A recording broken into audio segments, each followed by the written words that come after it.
చాలా బాధేస్తుంది. కానీ ఏం చెప్పుకోవాలో అర్థం కావట్లే. నేను బాధపడుతూ ఉన్నానంటే ఇంట్లో వాళ్ళు ఖచ్చితంగా బాధపడతారు. మొత్తం లగేజ్ అంతా చాక్లెట్లే. ఇంట్లో వాళ్ళు ఒప్పుకోవట్లేదు, సార్ పంపించేయండి నన్ను, నేను వెళ్ళిపోతాను అంటే హ్యాపీగా ఇంటికి వెళ్దామని చెప్పేసి 2 నెలల కల. హై ఫ్రెండ్స్ అందరికీ, నేను మీ శివ. ఇండియాకి వెళ్దామని చెప్పేసి అనుకున్న దగ్గర నుంచి దెబ్బ మీద దెబ్బ తగులుతూనే ఉన్నది. బాగా గమనించారు లేదో, ఇంటర్నేషనల్ ఎయిర్పోర్ట్ 1వ తేదీ నుంచి ఓపెన్ అవుతుంది అన్న నైట్ నుంచే వారైతే స్టార్ట్ అయింది. మళ్ళీ బాంబులు వేయడం స్టార్ట్ చేసేసారు. 1వ తేదీ పడింది, 2వ తేదీ పడింది, 3వ తేదీ వచ్చేసి ఇంటర్నేషనల్ ఎయిర్పోర్ట్ మీద వేసారు.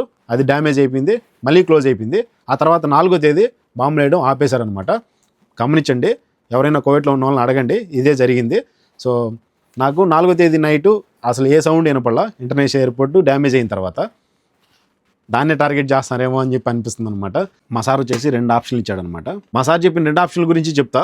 సో ఆ రెండింటిలో ఏది సెలెక్ట్ చేసుకోమంటారో మీరే కామెంట్ చేయండి, దాన్ని బట్టి డెసిషన్ తీసుకుంటా. నా టికెట్ వచ్చేసి కువైట్ నుంచి దుబాయ్కి, దుబాయ్ నుంచి బెంగళూరుకి, ఎమిరేట్స్కి సంబంధించి ఇతిహాద్ అని చెప్పి ఫ్లైట్ అనమాట. మీకు క్లారిటీగా ఇక్కడ మెన్షన్ చేస్తా చూడండి. టికెట్ 2వ తేదీ యాక్చువల్గా బుక్ అయిపోయింది నాకు.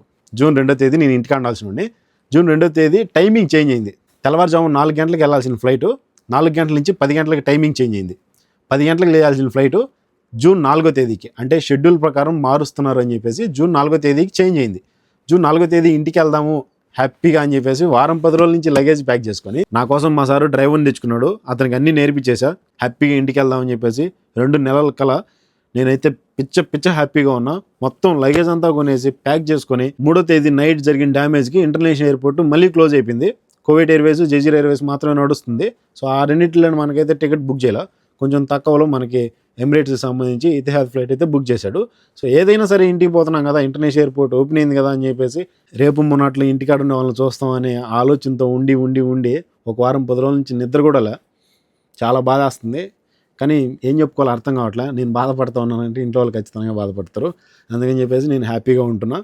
నేనైతే పట్టించుకోవట్లే. కానీ మా సార్ నాకు 2 ఆప్షన్లు అయితే చెప్పాడు. ఒకటి, ఇంకా 10-15 రోజులు ఎయిర్పోర్ట్ ఓపెన్ అయిందాక రీబుకింగ్ అయితే చేయను. ఒకవేళ రీబుకింగ్ చేసినా కూడా ఇంటర్నేషనల్ ఎయిర్పోర్ట్ ఓపెన్ చేశాక మళ్ళీ ఇదే మాదిరి అటాక్ జరిగితే చెప్పలేం. అటాక్ ఇంటర్నేషనల్ ఎయిర్పోర్ట్ ఓపెన్ అయిన తర్వాతే జరిగింది. మళ్ళీ ఎప్పుడైతే క్లోజ్ అయిపోయిందో తర్వాత ఆగిపోయింది. 15 రోజుల తర్వాత మళ్ళీ బుక్ చేసినా క్యాన్సిల్ అయిపోతుంది. మొత్తం ఓపెన్ అవ్వని ఫస్ట్ ఆప్షను. ఆల్మోస్ట్ అన్నీ ఓపెన్ అయిన తర్వాత 1 నెల కానీ 1.5 నెలలు కానీ 2 నెలలు కానీ వెయిట్ చేయి, ఏ ప్రాబ్లం లేదు అనిన తర్వాత అయితే నీకు టికెట్ బుక్ చేసి పంపిస్తా అన్నాడు. ఫస్ట్ది. 2వ ఆప్షన్ వచ్చేసి నువ్వు ఇంటికి పోను అంటే సిచ్యువేషన్ బాగాలేదు, ఇంక ఇంటి దగ్గర ఉండే వాళ్ళతో నేను ఫ్యామిలీకి ఎలాగోలా చెప్పుకుంటా, ఇంకొక సంవత్సరం పని చేసుకొని పోతాను అంటే నువ్వు ఎన్ని కేజీల లగేజ్ కొని ఉండవో అన్ని కేజీల లగేజీ డబ్బులు నేను పే చేస్తా, కార్గో పంపించేసుకో, ఇంకొక సంవత్సరం పని చేయి, సంవత్సరం తర్వాత 2 నెలలు జీతం ఇస్తా, 2 టికెట్లు ఇస్తా, నువ్వు వచ్చినా రాకపోయినా నేను హ్యాపీగా పంపించేస్తా. సో ఇప్పుడైతే నేను ఇంకేమీ లేను. టికెట్ కూడా ఆల్మోస్ట్ 2-3 సార్లు క్యాన్సిల్ అయింది. నేనైతే ఇంకా మార్చలేను. ఇంకోసారి బుక్ చేస్తా. నెక్స్ట్ టైం మళ్ళీ క్యాన్సిల్ అయిందంటే మాత్రం నాకు సంబంధం లేదు శివ, నువ్వు పోవాలనుకుంటే నీ డబ్బులు పెట్టుకొని పో అన్నాడు. లేదా లగేజ్ మొత్తానికి సంబంధించి డబ్బులు అయితే పే చేస్తా అని చెప్పాడు. మా బాబాయ్ ఈ 2 ఆప్షన్లు చెప్పేటప్పుడు నాకు ఒక మాట చెప్పాడు. శివ, ఒకవేళ నేను రీబుకింగ్ చేస్తా, వారం బాని 2 నెలలు బాని 3 నెలల తర్వాతైనా నేను రీబుకింగ్ చేస్తా, మళ్ళీ ఇంటర్నేషనల్ ఎయిర్పోర్ట్ క్లోజ్ అయ్యేటట్టు వాళ్ళు వారు జరిపి బాంబులు వేశారంటే ఏం చేద్దాం? ఏం చేయలేని సిచ్యువేషన్లో ఉండవు. అన్నీ ఓపెన్ అయిన దాకా ఓపిక పట్టు, కొద్ది రోజులు వెయిట్ చేయి, లేదా నీ సామాన్లన్నీ నేను పంపించేయి, హ్యాపీగా ఉండు, చూద్దాం. ఫ్యూచర్లో నువ్వు వెళ్ళాలనుకుంటే మళ్ళీ నీకు కావాలంటే ఏమన్నా కొందు మీ ఫ్యామిలీ కోసం, హ్యాపీగా పంపిస్తా, టికెట్ బుక్ చేస్తా, నువ్వేం బాధపడగాకు. కానీ ఇప్పుడుండే సిచ్యువేషన్లో కొంచెం ఓపిక పట్టుకొని కొద్ది రోజులు వెయిట్ చేసేవా, నీవు ఒక్క రూపాయి పని లేకుండా ఖాళీగా రూమ్లో పడుకొని ఉన్నా కూడా నేను జీతం ఇస్తా, జీతం మాత్రం ఎగ్గొట్టను. పని అయితే చెప్తూ ఉంటారు కానీ అంత ప్రెజర్ అయితే ఉండదన్నమాట. స్కూల్ డ్యూటీలు 3 నెలల నుంచి లేవు, ఖాళీగానే ఉంటున్నాం. ప్రైవేట్ స్కూల్ స్టార్ట్ అయిపోయినాయి అండ్ ఆఫీస్ డ్యూటీ, జిమ్యా డ్యూటీలు ఇవి మాత్రమే చేసుకొని వస్తున్నా. జీతం టయానికి ఇచ్చేస్తున్నారు. సో నా ప్లేస్లోకి వచ్చిన అతను కూడా జీతం అయితే ఇచ్చారు. మీరు ఆ వీడియో చూసే ఉంటారు.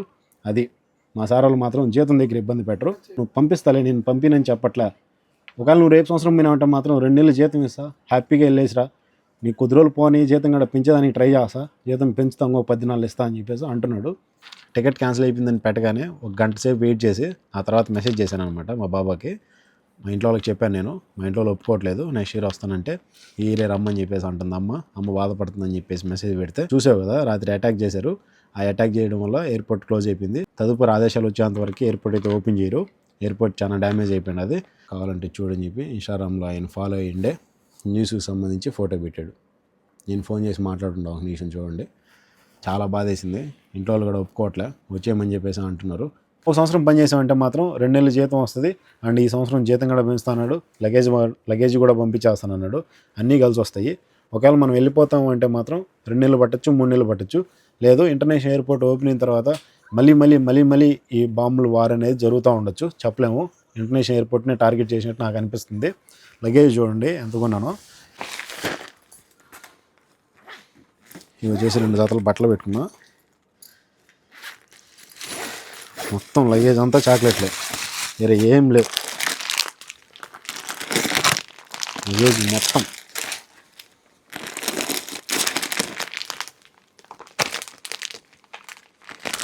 గట్టిగానే ఉన్నాయి, కరగల. కరగేస్తే మాత్రం అన్నీ కరిగిపోతాయి.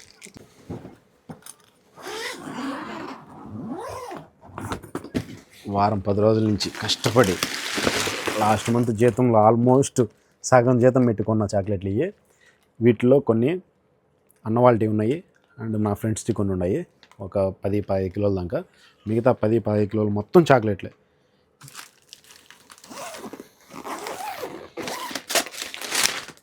మొత్తం లగేజ్ అంతా చాక్లెట్లే. ఎత్తుకొని పోవడానికి వీలు లేదు, నేను ఇండియా పోవడానికి వీలు లేదు.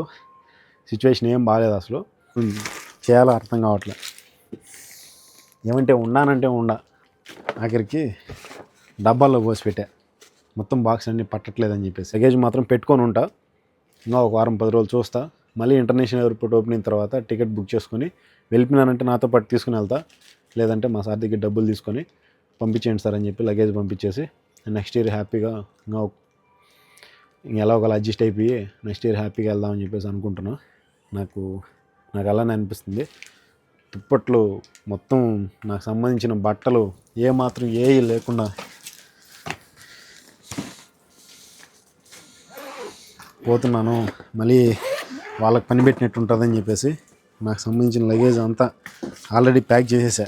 బట్టలు అవి జూన్ 3వ తేదీ బట్టలు అవి ఇవి నా దగ్గర ఉండే లగేజ్ అంతా వేసేసి జూన్ 4వ తేదీ తెల్లవారితో 10 గంటలకి వెళ్దామని చెప్పి ఫిక్స్ అయిపోయా. 10 గంటలకి నా ఫ్లైటు, తెల్లవారితో 6 గంటలకి నేను ఎయిర్పోర్ట్కి వెళ్దామని చెప్పి ఫిక్స్ అయిన ఉండి 3వ తేదీ మళ్ళీ క్లోజ్ అయిపోయింది. అన్నీ కొనిపెట్టేశాను అనమాట. మళ్ళీ రాను కదా అని చెప్పేసి నాకు కావాల్సినవి అన్నీ తీసేసుకున్నాను. ఆల్మోస్ట్ చాక్లెట్లే ఉన్నాయన్నమాట, 15 కేజీల నుంచి 20 కేజీల దాకా. ఎట్టయితే అట్ట కానీ పిల్లలంతా ఉన్నారు, తింటారు. మనల్ని చూడడానికి వచ్చిన వాళ్ళు మన కాడికి ఊర్లో పిల్లలు అవి వస్తూ ఉంటారు కదా, వాళ్ళకి ఇద్దామని చెప్పేసి ఎంతో ఆశగా కొనేటి ఆశలన్నీ నిరాశలు అయిపోయినాయి. వారం ముందు నుంచే వెయిట్ వేసుకుంటాను అనమాట, ఒక్కొక్కటి తీసుకుని చేయటం, వెయిట్ చెక్ చేసుకోవటం. చూడండి కరెక్ట్గా 30 కేజీల 800 ఉన్నది. జూన్ 2వ తేదీ ఇంటికి ఆడాల్సిన జూన్ 4వ తేదీకి పోస్ట్పోన్ అయింది. జూన్ 4వ తేదీ ఇంటికి ఆడాల్సిన ఇంటర్నేషనల్ ఎయిర్పోర్ట్ దెబ్బ అయిపోయి ఇక్కడ ఉండిపోవాల్సి వస్తుంది. కోవిడ్ వాళ్ళకి నచ్చిన దాని ప్రకారం చేస్తారు, మనల్ని అయితే పట్టించుకోరనమాట. వాళ్ళ ఇష్టం, వాళ్ళు చెప్పిన దాని ప్రకారం మనం వెళ్ళాల్సింది, ఇంకా తప్పదు. ఎందుకంటే ఆల్రెడీ వాళ్ళు టికెట్ బుక్ చేస్తున్నారు కాబట్టి వాళ్ళు అటు చెప్తే అటు వినాలి మనం. వీటిలో బాగా గమనించిన వాళ్ళు నేను చెప్పిన పాయింట్ నిజమో కాదో కామెంట్ చేయండి. ఎయిర్పోర్ట్ మళ్ళీ డ్యామేజ్ అయ్యేంత వరకు మాత్రమే బాంబులు వేశారు, రాత్రిలో నిద్ర లేకుండా చేశారు. ఎప్పుడైతే ఎయిర్పోర్ట్ డ్యామేజ్ అయిపోయిందో ఆ తర్వాత మళ్ళీ బాంబులు వేయడం మానేశారు. నిజమా కాదా 100% పక్కా కామెంట్ చేయండి. 4వ తేదీ అయితే సౌండ్లో ఒక్కటి కూడా రాలేదన్నమాట ఇంటర్నేషనల్ ఎయిర్పోర్ట్ డ్యామేజ్ అయిన తర్వాత. జజీరా, కువైట్ ఎయిర్వేస్ ఈ రన్నింగ్లో ఉన్నాయి కదా, వీటిని బుక్ చేసుకొని పోవచ్చు కదా అంటే అవి రేట్ ఎక్కువ అనమాట, మనం బుక్ చేసుకొని పోవాలి. కువైట్ వాళ్ళే టికెట్ బుక్ చేస్తున్నప్పుడు మన డబ్బులు ఎందుకు వేస్ట్ చేసుకోవాలని చెప్పేసి నేను బుక్ చేయమని చెప్పా. ఇతిహాద్ బుక్ చేశాడు. ఇంటర్నేషనల్ ఎయిర్పోర్ట్ పూర్తిగా ఓపెన్ అయ్యాక ఫ్లైట్ టికెట్ బుక్ చేసుకొని పోదామని చెప్పేసి అనుకుంటున్నా. చూద్దాం, దేవుడి దయ, దేవుడు అటు పెట్టినట్టు జరుగుతుంది. తలరాతకు మించింది ఏం లే, మన బ్యాడ్ లక్, ఏం చేయలేము. నన్ను ఏం చేయమంటారు ఖచ్చితంగా మీరు కామెంట్ చేయండి, మీ ఒపీనియన్. దాన్ని బట్టి డెసిషన్ తీసుకుంటా. వీడియోకి లైక్ చేయండి. Thank for watching. Love you all. ఉంటా బాయ్. జై హింద్.